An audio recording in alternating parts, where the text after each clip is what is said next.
So welcome everybody, we're live at Lakeside, live in the shopping centre to promote Top Tier's Chaos show that comes to us from the Brentwood Centre on February the 10th. On the bill, rising star, 6-0, super featherweight, Brandan Obrechts. Brandan, we were just chatting before we started recording, and I know that you are planning a big year for 2024. Starts on February the 10th. Can't afford any slip-ups. Not at all, no. All I've got to do is just keep what I'm doing, keep everything on point, and it's going to be a great year for me, 100%. It's interesting a boxing career, isn't it? Because all of your fights so far have been what we would describe as learning fights, fight you've been supposed to win, fights you have won, but then sooner or later you need to make that next step, and you feel like, you've got another one on February the 10th, but you feel like you're really ready for it. Yeah, 100%. Yeah, I feel like I've covered a lot in my last few fights, and I feel like they're just building up for a title fight. And this next fight will be putting me in a great position. It will give me the test that I need to take the title fight and win that and push on for bigger titles. So, how do you find life as a pro boxer? Because I speak to young fighters about this quite a lot. I mean, are you full time? Yes, I am. Yeah.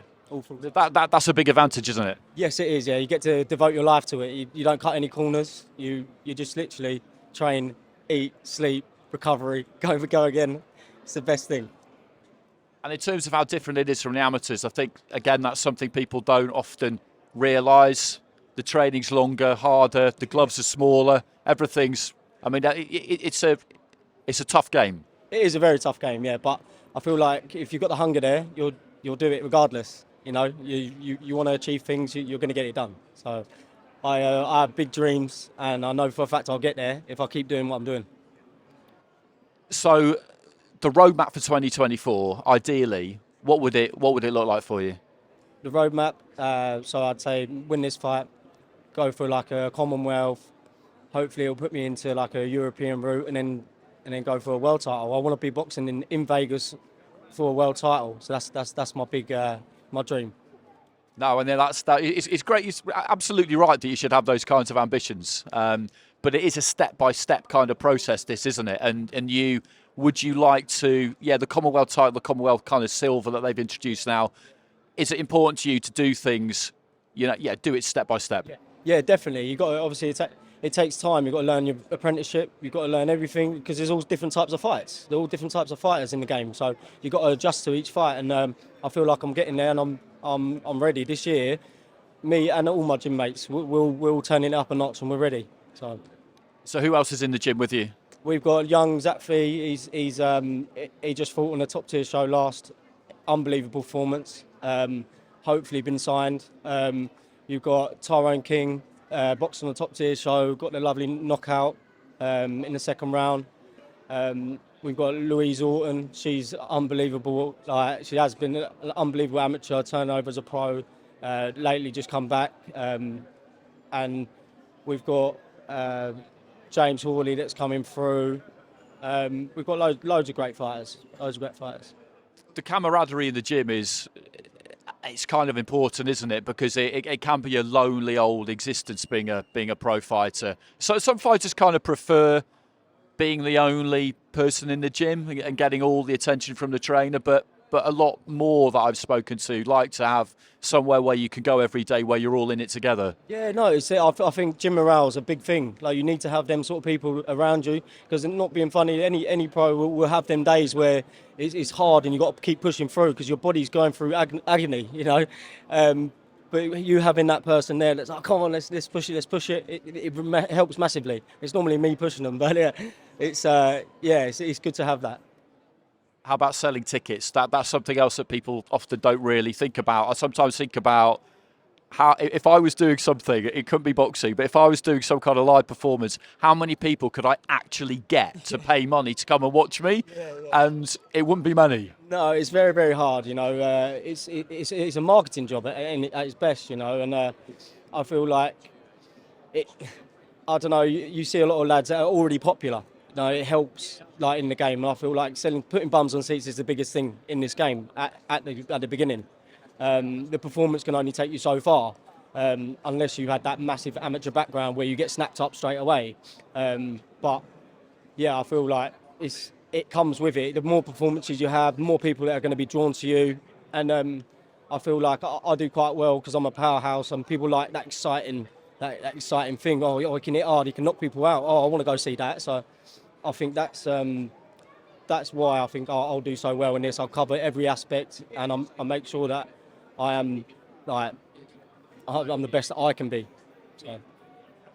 And it's a massive part of it because it is the entertainment business. You know, somebody once famously described it as show business with blood, boxing. So it's interesting to hear you say that because you understand what it is that people pay for, what they want to see, and what they do want to see is they do want to see knockouts. Of course I do, yeah. I know what I want when I go and watch a fight, and I want to see. Obviously, now I look at boxing totally different to how I did when I was a child, like, and that's just through like what me and my team do. We analyse fights, we break it down, we look at the drills. Like I watch boxing totally different, and it's more exciting that way. But all boxing's for really is they just want to see the big power shots, the big knockouts, and the spectators love that sort of thing. So. That's why I feel like I've got an edge over everyone. So give us the marketing sell then. Give us the big sell as to why people should tune in and watch you. Well, every single fight I've had, it's been keeping all the fans on their seats, you know, because they never know one shot could end it, you know.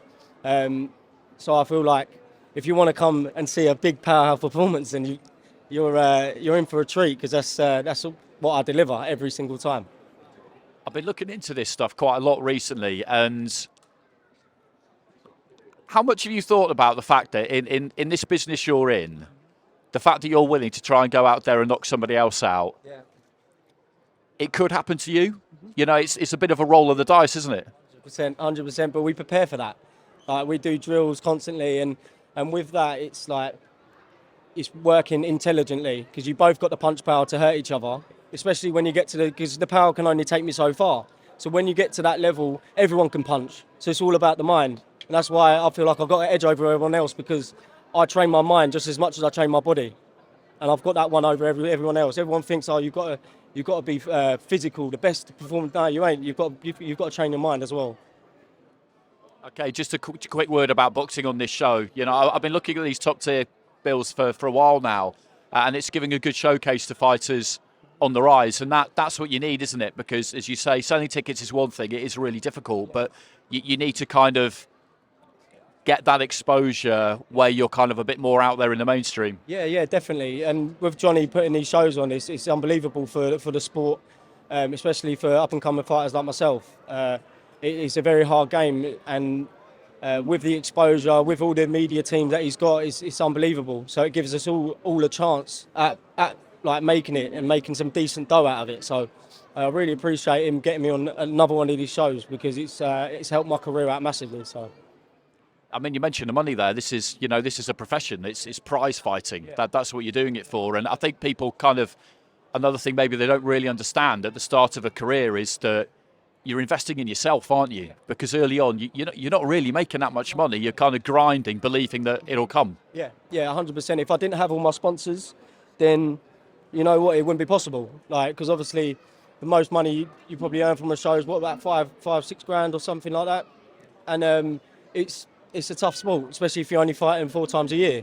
You know, so if it weren't for my sponsors and that keeping me on the road, my uncle that come on first, Fake Taxi, then I wouldn't be able to do this full time. So I'm absolutely buzzing. All right. Okay, well, good to talk to you.